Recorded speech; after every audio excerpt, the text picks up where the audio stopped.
Have you gone through some rocky times in your marriage and now you're looking at having restoration? It starts with these 5 mindsets that need to change.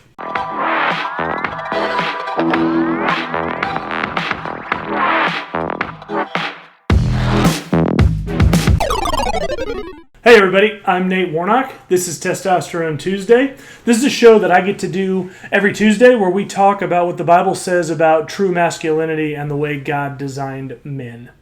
Today's a 5th week, Tuesday, so we get to do a top 5. And the top 5 that I'm going to be doing today is the top 5 things that must change for true restoration in marriage. Now, as I always say before I do these top 5s, obviously this is in my opinion and this is based on my situation. So, as many of you know, if you followed our channel, years ago I had an affair, multiple affairs actually, on Andrea.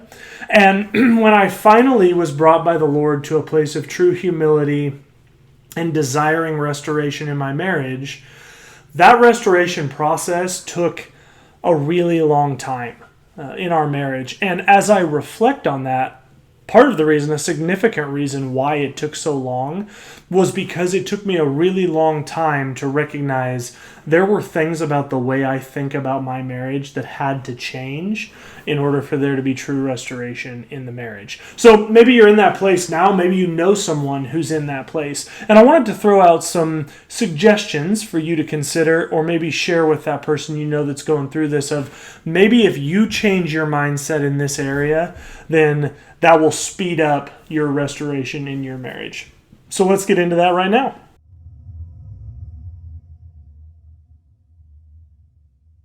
Number 5.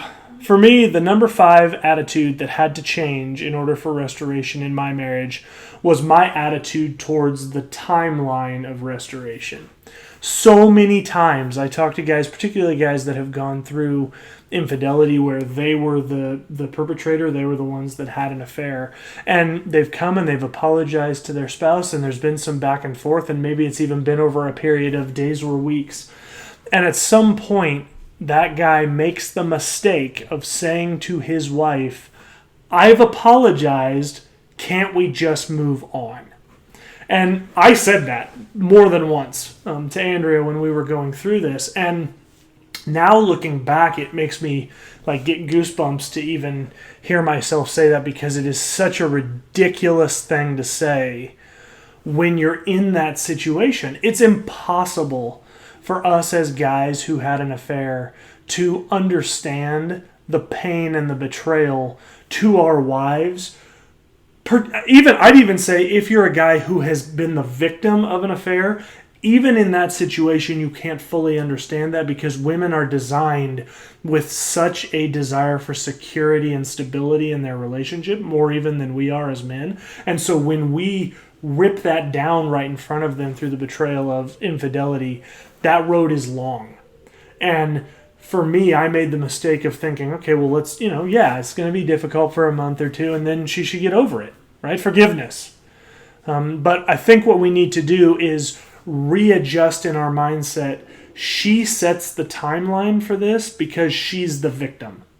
Now, hopefully she has women, godly women in her life that are walking her through that process in a timely manner and in a God-honoring manner.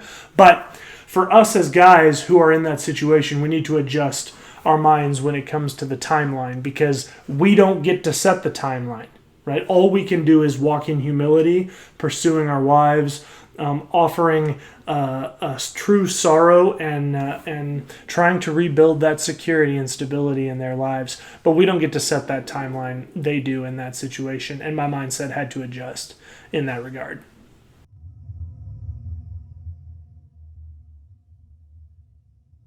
Number 4, my attitude towards marriage generally. When I look back at the worst times in our marriage, a huge portion of that was because I had no understanding of what marriage was designed to be. And we talk about this quite a bit on this channel. This is really why I put this even as number 4. And, for me, I thought marriage was like, hey, we're going to do stuff together and we're a team and I'm going to carry half the load and she's going to carry half the load and away we go. And what I failed to recognize in that is that I had a contract mentality when it came to marriage.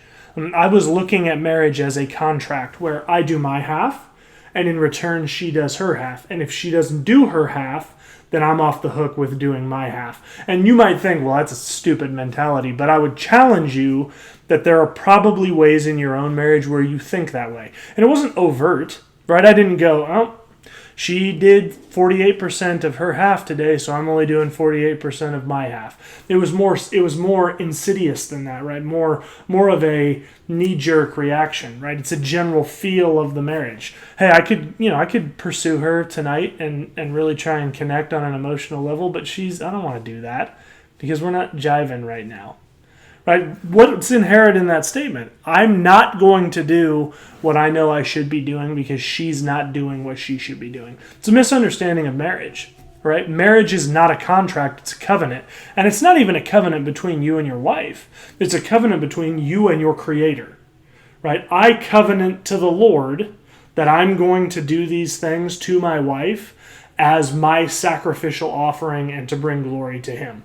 That's what marriage is. And my mindset had to change big time in that area because otherwise nothing was going to happen that wasn't fitting me, because my mentality of marriage was truly about me or about Andrea. It was not about God. And my attitude towards marriage needed to change in order for there to be any restoration, because otherwise all I would see was, well, she's still doing this thing that bothers me, so I'm going to continue doing the things that I want to do. It's self-focused, and it's not going to lead to redemption. It's going to lead to further destruction. So that was number 4, my attitude towards marriage generally.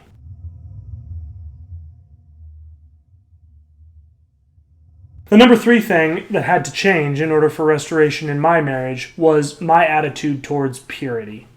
Now, purity is something that we talk about quite a bit within the church. Generally, this is covered ad nauseum in every church's youth ministry, right? Particularly the junior high and high school ministries. Purity, purity, purity, purity rings, purity earrings, purity tongue rings, purity, I don't even know what other purity things there are, but there's tons of them, right? Purity, purity, purity, purity. And what generally is conveyed, not by all churches, but what generally is conveyed when we talk about purity is don't have sex before you're married. The problem is purity plays as big a role after you're married as it does before you're married. It just might look differently, right? And for me, I had to recognize my attitude towards purity stunk at the time when Andrea and I were in a really bad place in our marriage. I had zero filters on my eyes with regards to the things that I was looking at. Now, if you're listening to this or watching this, you're probably thinking, oh, he's looking at porn a lot. Well, there was some of that back then, but that's not what I'm talking about necessarily, right? That is an obvious one. If you're looking at porn, knock it off, right? That's going to wreck your marriage. And not only that, it's going to wreck your life. You'll have zero moral authority with anyone in your life when that gets found out, and it will get found out. God's too good to just let people that claim His name walk in that kind of double standard and double lifestyle without getting caught. He's too good. He loves us too much for that. So if you have a problem with pornography, seek help. Seek help from someone at your church. Shoot us an email. We would love to help walk you through how you can leave that behind. But we cannot be people that claim the name of Christ and are walking in that kind of double lifestyle when it comes to purity. So that's all I'm going to say about pornography. But if that is you, please reach out and get help, because that is a sin that will suck you under so quickly, and your marriage and your kids and that whole circle of believers around you. But what I'm talking about when it comes to purity is more the generally accepted impure things, right? What are the things that you're spending time allowing into your mind through your eyes, right? I'm talking about what are the shows that you're watching on Netflix? What are the shows that you're watching on Amazon Prime, on YouTube, on these other social media platforms or media platforms?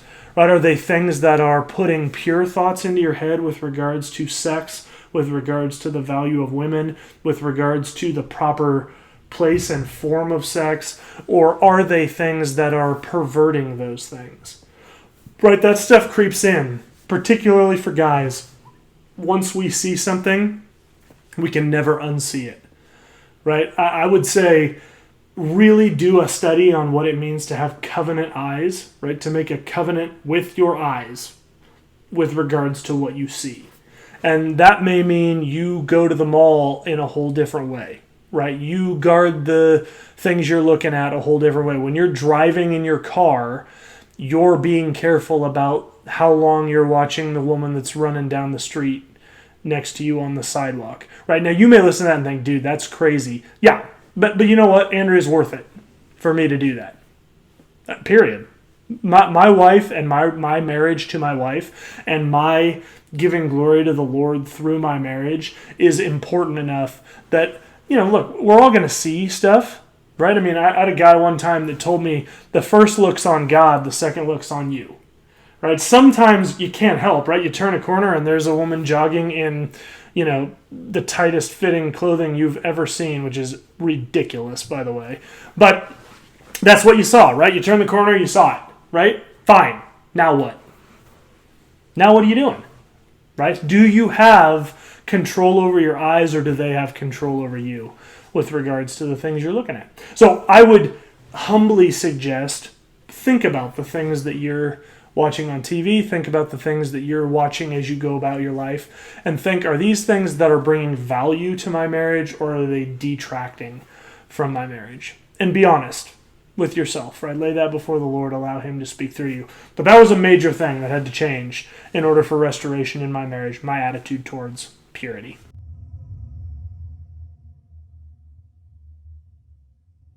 Number 2 thing that had to change was my attitude towards discipleship.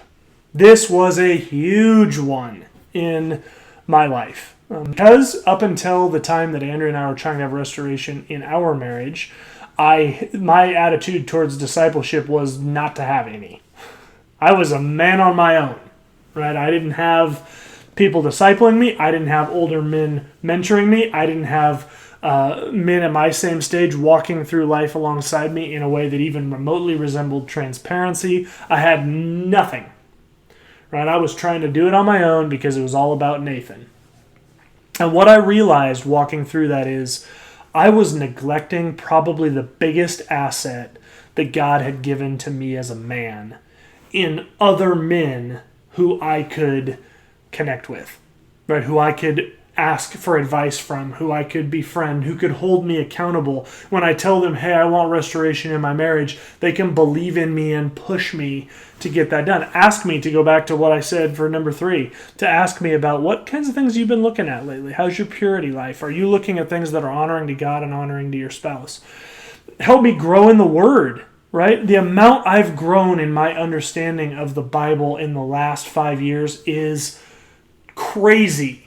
Right, and that's not because I'm doing anything sweet. That's 100% a testimony to, 1, the goodness of the Holy Spirit to meet with me and bring insight, and 2, other men in my life who have studied the Bible for a long time who can help me to understand and help me grow in that area.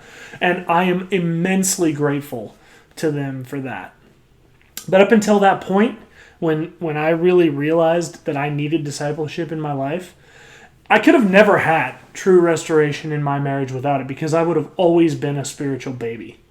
Right? Paul talks in his letters about how long are you going to just drink milk and not graduate to meat?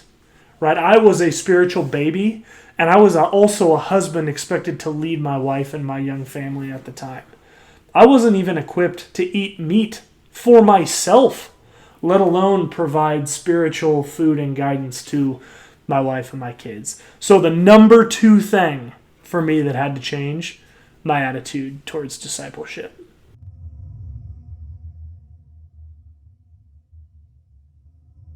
Number 1. The number 1 thing that had to change for me in order for there to be restoration in my marriage was my attitude towards the flow of my life. Right, now that may sound like a really big idea, so let me break that down into something a little more manageable. Specifically, I realized walking through that really dark season in my life that I was always thinking down the road. Right, when Andrea and I would have a fight, I wasn't thinking about what happened, what the germ of the fight, what the main idea of the fight was right in that moment, I was thinking, oh my gosh, she's never going to respect me the way I want, and I'm going to be a disaster 10 years from now. Right? I was always thinking down the road. And here's the problem with always looking down the road. Think of it as driving a car. Right? There's two dangers here from life that can apply to this. For me, it was thinking long term. So imagine if you're driving your car, but you're always trying to look 3 miles down the road. Right? As far down that road into the horizon as you can see, you're always focused on that. How's that going to go? Driving. Yeah, you might sort of in the periphery see a stop sign coming. You might even be able to stop at that stop sign. But when the deer runs out in front of your car, or the pedestrian walks across the road in front of your car, you're looking too far down the road and you're going to run it right over. Because you're so focused on something way down the road, you're not seeing what's right in front of you. That was my attitude with regards to my life. I was always thinking of everything so far down the road. Once I get established in my career, once I become a partner in my law firm, once my kids are a little bit older, once I. It was always down the road, right? Long-term thinking. And meanwhile, I was driving the car in the ditch right now. I was hitting the pedestrian walking across the road, who was my wife, right now. And I had to realize that's not God-honoring, to always be focused way 3 miles down the road. Right, the other way that's just as dangerous is trying to drive your car looking in the rearview mirror. Right, this was a temptation for me after my wife and I had restoration in our marriage, and that I was always looking back at, man, I can't believe I did that. I can't believe I blew it. I can't believe I screwed that up. And I was always looking at the thing I did, and it was preventing me, again, from being able to be invested in what's going on right now. There's a huge part of our walk with the Lord that we need to recognize, which is God's not about the destination and He's not about the past. He's about the journey right now. Right? Right now is what we have. That's why it's called the present. Right? Dad joke moment. But what we need to do is be focused on right now. And my attitude towards the flow of my life needed to change. Right? There was a time where I made a commitment to myself. I'm only going to think about the next 10 minutes. I'm not going to think about what's going to happen this afternoon. I'm not going to think about what's going to happen tomorrow morning. I'm thinking only about the next 10 minutes. And my thought was, I want to live the next 10 minutes well. Go. And at the end of that 10 minutes, the next 10 minutes. And then the 10 minutes after that. I was that intentional. And it completely changed my life. Because I was able to be 100% invested in the moment. And it allowed me to identify temptations, identify potential fights with Andrea that I could head off because I was thinking about what was going on right now. It completely changed my relationship because I stopped thinking way down the road. Right? That doesn't mean you don't plan, of course. That doesn't mean you don't do these things. I'm just saying, as you live the moments of your life, being focused in small increments, it's huge. Huge. Because otherwise, all the unknowns of the future can just boil up in this anxiety and paralyzing fear and all that. Don't let it, guys. Don't let it. Right? Let's be focused on right now, on the next 10 minutes, the next 1 hour, and living those well as men in a way that honors the Lord. That was the number one thing that had to change in order for me to have restoration in my marriage, was my attitude towards the flow of my life. Stop making it so long, start making it short, and let the Lord work in the next 10 minutes the way He wants to. Guys, I hope these gave you some food for thought, right? Some of them may apply to a situation you're in right now. Some of them perhaps you recognize in some other people around you. I'd love you to share this video, please, or this podcast with people that you have that can benefit from this. Even use it, guys, as an opportunity to start a conversation with other guys, right? Share this with somebody, have them listen to it, and let them tell you all the ways why I'm wrong. Right? That's cool. I'm cool with that. If we're starting conversation about how we can be better husbands and better men, then everybody wins. So please use this in that way, guys. Thanks so much for joining us. I so appreciate you being here to listen to what I have to say about these top 5 things that had to change in order for me to have restoration in my marriage. Now go, guys. Conquer the day. Thanks for being here, and we'll talk to you on the next one.